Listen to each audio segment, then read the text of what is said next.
চৰিঙৰ এহল শিক্ষিত দম্পতীয়ে দেখুৱাইছে স্বাৱলম্বিতাৰ পথ। নাম বৰ্ণালী বৰুৱা আৰু মহেন্দ্ৰ দুৱৰা। ছাগলী বিক্ৰী কৰি বছৰি উপাৰ্জন 7 পৰা 8 লাখ। অসমত ছাগলী পালনৰ আছে উপযুক্ত পৰিৱেশ।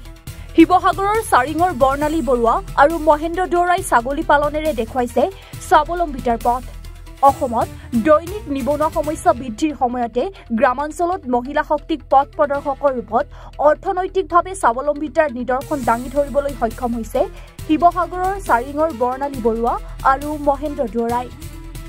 চাকৰিমুখী নহৈ কৰ্মসংস্কৃতিৰ বুনিয়াদ গঢ়ি কৃষি কৰ্মৰ যোগেদি অৰ্থনৈতিক সংগ্ৰাম অব্যাহত ৰখা শিক্ষিত দম্পতীহালে স্বনিৰ্ভৰশীলতাৰ বাৰ্তাৰে দেখুৱাইছে ইতিবাচক পথ। উচ্চ শিক্ষিত দম্পতীহালে অসমৰ সংবাদ জগততো প্ৰভাৱ বিস্তাৰ কৰিবলৈ সক্ষম হৈছিল। অসমৰ দুখনকৈ আগশাৰীৰ বাতৰি কাকতত 1.5 দশক ধৰি সংবাদ সেৱা আগবঢ়োৱাৰ পিছত গ্ৰাম্য অৰ্থনীতি সবল কৰিবৰ কাৰণে হাতে কামে লাগি কৰ্মসংস্কৃতিৰ নিদৰ্শন দাঙি ধৰিবলৈ প্ৰচেষ্টা অব্যাহত ৰাখে।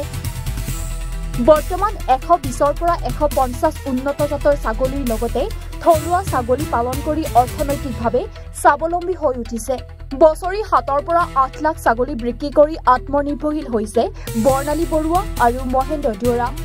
সাংবাদিকতাৰ ক্ষেত্ৰত বহুকেইটা ৰাজ্যিক আৰু ৰাষ্ট্ৰীয় পুৰস্কাৰ বুটলিবলৈ সক্ষম হোৱা বৰ্ণালী বৰুৱা আছিল এগৰাকী প্ৰতিষ্ঠিত সাংবাদিক। নিউয়ৰ্কত সৰোজিনী নাইডু সাংবাদিকতা বঁটা, উৰিষ্যাত লাটমি মেডিয়া এৱাৰ্ড, আছাম ট্ৰিবিউনৰ কুঞ্জৱালা দেৱী এৱাৰ্ড, গোলাপ মিশ্ৰ সোঁৱৰণী এৱাৰ্ড লাভ কৰা বৰ্ণালী বৰুৱাই 2010 চনৰ পৰাই আগবঢ়াই আহিছিল সংবাদ সেৱা।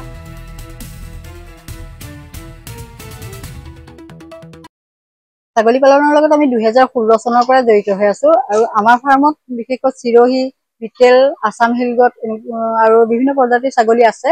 আৰু ছাগলী পালন কৰি আমি প্ৰায় বছৰত প্ৰায় 8 পৰা 10 লাখ টকা ইনকাম কৰো। প্ৰফিট নহয়, ইনকাম কৰো। আৰু সেই তাৰ পৰা আমি ছাগলীখিনিক চলাই থাকিব পাৰো আৰু আমি নিজেও চলিব পাৰো।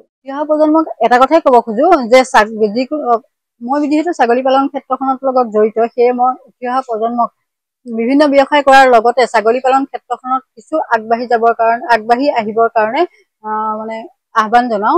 আৰু এই ক্ষেত্ৰখনত বিশেষকৈ যদিও আমি নিজস্বভাৱে বিটেল বা চিৰহি বা বাহিৰৰ প্ৰজাতি পালন কৰি আহিছো, কিন্তু মই ভাবো যে আছাম হিলগট যিটো আমাৰ অতি মানে অসমৰ জলবায়ুৰ প্ৰতি অতি উপযুক্ত ছাগলী, সেই ছাগলী পালন কৰাৰ জৰিয়তে অসমৰ নতুন প্ৰজন্মই ছাগলী পালন ক্ষেত্ৰখনত এটা বিশেষ অৰিহণা যোগাব পাৰিব, নিজৰ লগতে অসমৰ অৰ্থনৈতিক ক্ষেত্ৰতো কিছু বৰঙণি আগবঢ়াব পাৰিব। সেই কথাটোৱে মই নতুন প্ৰজন্মক আহ্বান জনাওঁ। আমি প্ৰথমতে আমি সাংবাদিকে আছিলো, কিন্তু আমি পাছত বিভিন্ন স্থান ঘূৰি চাওঁতে দেখিলো যে অসমৰ অৰ্থনৈতিক ব্যৱস্থাটো মানে যিটো গ্ৰামীণ অৰ্থনৈতিক ব্যৱস্থাটোত ছাগলীৰ মানে এটা অভূতপূৰ্ব অৰিহণা আছে। প্ৰতি ঘৰ মানুহতে ছাগলী আছে, কিন্তু সি বিজ্ঞানসন্মত বা ব্যৱসায়িক ভিত্তিত নোহোৱাৰ বাবে সি বিকাশ লাভ কৰিব পৰা নাই। আমি মানুহক শিকাই চাইছিলো, যেতিয়া শিকাই বা নিউজ কৰি বা লিখা মেলা কৰি পেলাই চাইছিলো, যেতিয়া মানুহ তাত মানে কৃতকাৰ্যতা নহয়, শেষ মুহূৰ্তত আমি দেখিলো যে নাই, আমি হাতে কামে কৰি দেখুৱালেহে মানুহে কৰিব। এতিয়া আমি যেতিয়া হাতে কামে কৰিব লৈছো, আমি কেইবাখনো গাঁও নিজে ফুৰি মানুহৰ ঘৰলৈ গৈ কেনেকে ছাগলী পুহিব লাগিব, কি কৰিব লাগিব, সেই কথাখিনি গোটেইখিনি আমি শিকাবলৈ আৰম্ভ কৰিছো। আমি ইয়াত এখন মানে প্ৰায় মাহেকত এটামান হ'লেও প্ৰশিক্ষণৰ ব্যৱস্থা কৰোঁ। প্ৰশিক্ষণ ব্যৱস্থা কৰি পেলাই সেই প্ৰশিক্ষাৰ্থীসকলক আমি ঘৰে ঘৰে যাওঁ, গৈ পেলাই তেওঁলোকে কেনেকে ছাগলী পুহিব লাগিব, কি কৰিব লাগিব, গঁৰাল কেনেকুৱা হ'ব লাগিব, সেই গোটেই ব্যৱস্থাখিনি আমি কৰি লৈছো। আমি নিজেও প্ৰশিক্ষণ লৈ আছো আৰু আমি বিভিন্ন মানুহৰ পৰা সেই কথাবোৰ শিকিও আছো। তেওঁলোকক আমি জনাখিনি তেওঁলোককো শিকাই আছো। আমাৰ উদ্দেশ্যটো হ'ল কি যে অসমত ছাগলী পালনো এক লাভজনক ব্যৱসায় হ'বগে পাৰে। যিহেতু এতিয়ালৈকে সম্ভাৱনাৰ ক্ষেত্ৰতে আছে, কিন্তু সেই সম্ভাৱনাৰ ক্ষেত্ৰত ৰজাঘৰ প্ৰজাঘৰে যদি অকণমান গুৰুত্ব দিয়ে, সি এটা মানে কুটিৰ শিল্প হ'লেও সি এটা বৃহৎ উদ্যোগ গঢ় লৈ উঠিব। যিহেতু আজিৰ বজাৰখনত আমাৰ কি হৈছে, আজিৰ বজাৰখনৰ দাম হৈ আছে 800 টকা ছাগলী কেজি বা 700 টকা ছাগলী মাংস কেজি, যিটো আমাৰ মধ্যবিত্তখিনিৰ কাৰণে এটা কষ্টকৰ হয়। মাহেকত ধৰি লওক এসাঁজ বা দুসাঁজ খোৱাৰ বাদে সিহঁতি সপ্তাহত দুসাঁজ খাবলৈ অকণমান জটিল হয়। কিন্তু সেইটো যদি আমি প্ৰডাকশ্যনটো বেছি হৈ যায়, তেতিয়াহ'লে তাৰ দামটো কমি আহিব। কমি অহাৰ লগে লগে এখন বৃহৎ বজাৰ গঢ় লৈ উঠিব। আমগুৰিৰ পৰা ৱাকিল আহমেদৰ ৰিপৰ্ট, এনি ভাৰত 24